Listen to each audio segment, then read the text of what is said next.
Okay, so this is our fifth session after dealing with natural environment impacts on Korean food culture and traditional Korean food ingredients. Now it's time for us to talk about how religious, political, and ideological factors have impacted on Korean food culture. The Korean food and Korean diet are the result of not just natural environment, but also religious and ideological traditions of the Korean society.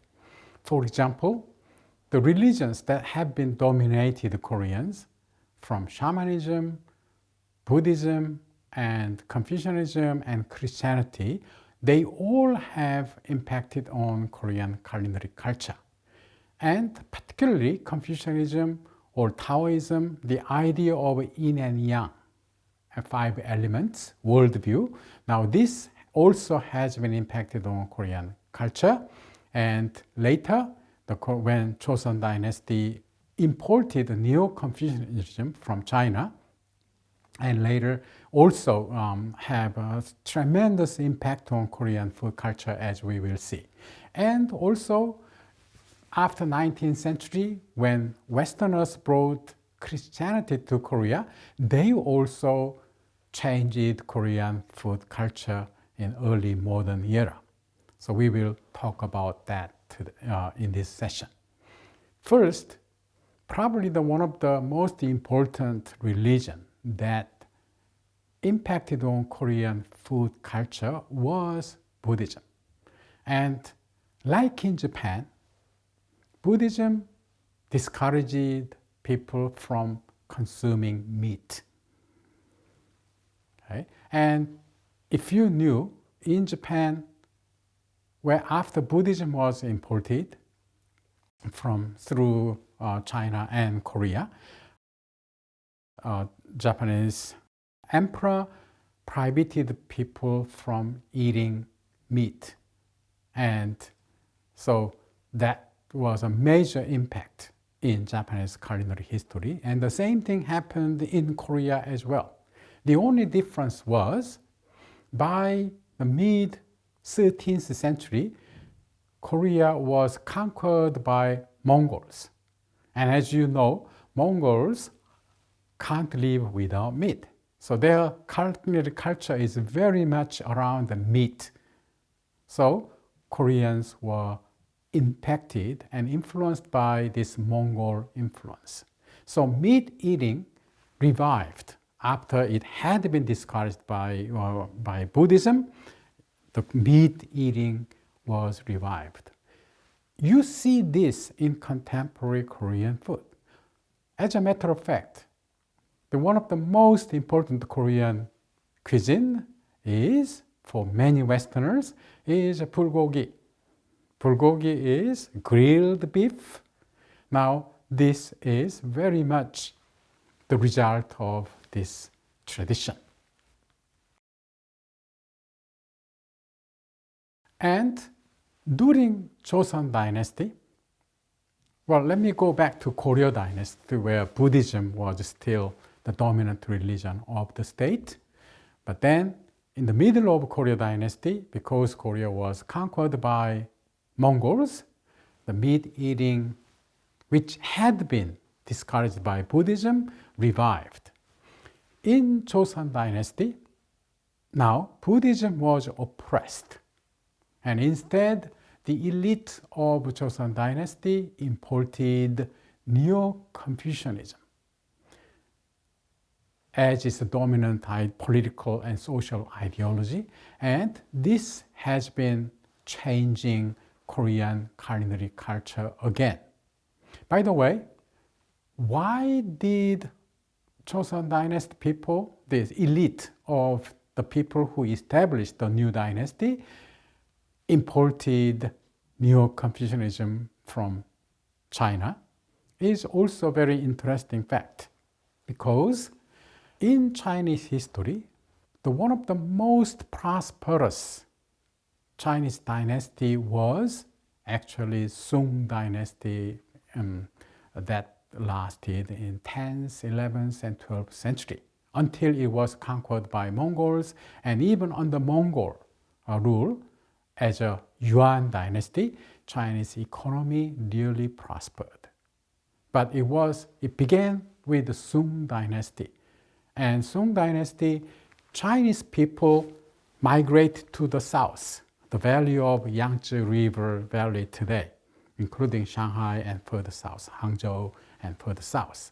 Now this southern land was not part of traditional China, but now because the Chinese were pushed by the nomadic people in the north, they came to south. Now south, the climate was better and the water was abundant with all the tributes to the Yangtze River. So it was an ideal place to grow rice, as a matter of fact. And that's why the Sung dynasty became very powerful, wealthy and powerful, not militarily powerful, but culturally powerful dynasty. So it was during the Sung dynasty, the capital city of Kaifeng, there were so many merchants and trade was developed through the ancient canals that connects from Yellow River to Yangtze River. So this prosperity translated into tremendous development of culinary culture. Now, Koreans from Koryo dynasty, they visited Sung dynasty, and during the Mongol Empire, they also visited China, and they learned the prosperity of southern China. And at that time, in southern China, the new idea of Confucianism, which was called Neo-Confucianism, was born, and Neo-Confucianism was prosperous. That's why many Korean elite who saw the prosperity of southern Song dynasty, they were determined to import this idea and this economic prosperity. And that's why Joseon dynasty, from the beginning, the elite tried to build the society upon Neo-Confucian ideology or religion, as we may say. Even though some people say Confucianism is not a religion, based on the other religions such as Judaism or Christianity or Islam. Why? Because in these religions, they have a God. In Confucianism, there's no single God. So these religions which worship one single God, they also imagine heaven and hell. So if you did something, a lot of good things, and obey God's word, then you go to heaven. If you didn't, you go to hell. Confucianism doesn't have any of these factors. Confucianism doesn't have a single God. Confucianism doesn't talk about heaven and hell. They even don't talk about really life after death very much. But anyway, this became the dominant religion of Joseon dynasty. And now this new religion demanded the people to worship their deceased ancestors, which is a central part of ancient Confucianism. So, which means now, following this ancient Chinese ceremonial protocol, Koreans started to worship, started to have ancestor worship rituals at home. Now, of course, this kind of changes do not happen overnight. The early stage of Joseon dynasty, especially people like King Sejong, tried very hard to teach people about Neo-Confucianism. And some even say that the reason why Hangul was invented at that time, during Sejong's era, that's because the King Sejong wanted to teach people about this religion, but because ordinary people do not read the Chinese character, so he needed an easy writing system. Okay? So anyway, the whole thing was to imitate Sung dynasty and Yuan dynasty's economic prosperity, and that idea was Neo-Confucianism. Now, this new religion didn't care about eating meat at all. Unlike Buddhism. Buddhism discouraged eating meat, but Confucianism does not have anything like that. And that's why beef, fish eating were very much not necessarily promoted, but it became a normal part of a dietary life of the people. And ever since, the main Korean meal system in Korean culinary culture included beef, fish, and namul. And namul is blanched, quickly boiled vegetables seasoned with doenjang or gochujang and ganjang and so on. And that's one of the most ordinary food in Korean culinary life even today, like kongnamul and sukjunamul and so on and so on. Particularly beef, fish, and namul, they were used in the ancestral worship ceremony, which Koreans call 제사. So Korean culinary culture started to develop along these lines of ancestral ritual of food. In Joseon Dynasty, Buddhism was oppressed, and now people were freed from Buddhist vegetarianism, and beef eating became more popular. Of course, but ordinary people couldn't eat beef because cows are very important, the tools for agriculture, the cultivation. So it was, even though it was confined only to the landed Yangban class, this beef eating tradition continued. And as I said, it became the bulgogi culture today.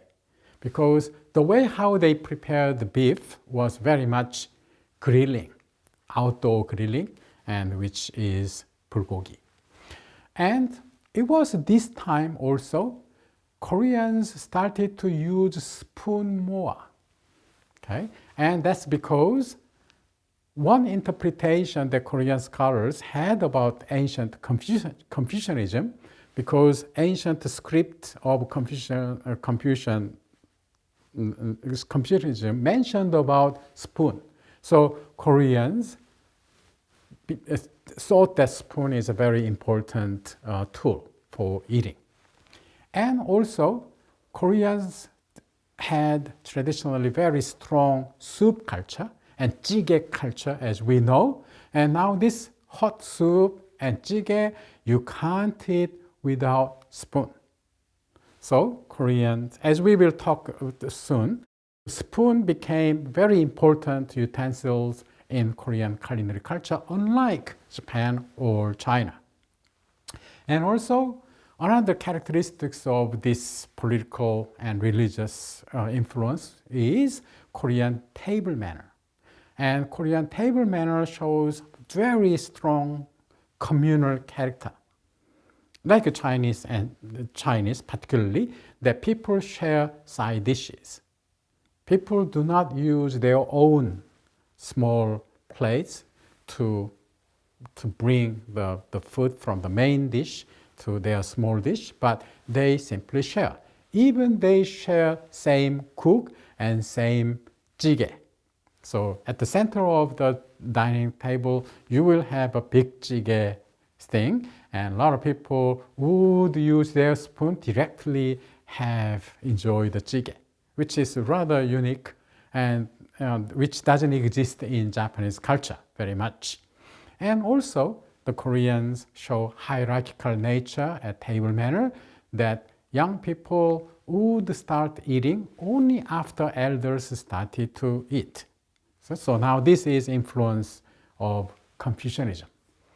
And again, in the late 19th century, when Western Christian ministry came, they discouraged drinking alcohol and also smoking, by the way, and this tradition is still strong among Korean Christians. The Christians in other countries, in European countries, they don't have this tradition that much, but particularly in Korea, because Western Christian ministries who came to Korea realized that Koreans were drinking too much alcohol and probably smoking too much, which was true. So they discouraged this, and that became Korean Christian culinary life today. Okay, so we have been covering how religious, political, and ideological factors have impacted on Korean culture, particularly including because of the strong soup culture, 찌개 culture in Korean culinary dietary habit. The spoon became very important. In our last session, the 6th session, we will talk about spoon and chopstick and the way how Koreans eat.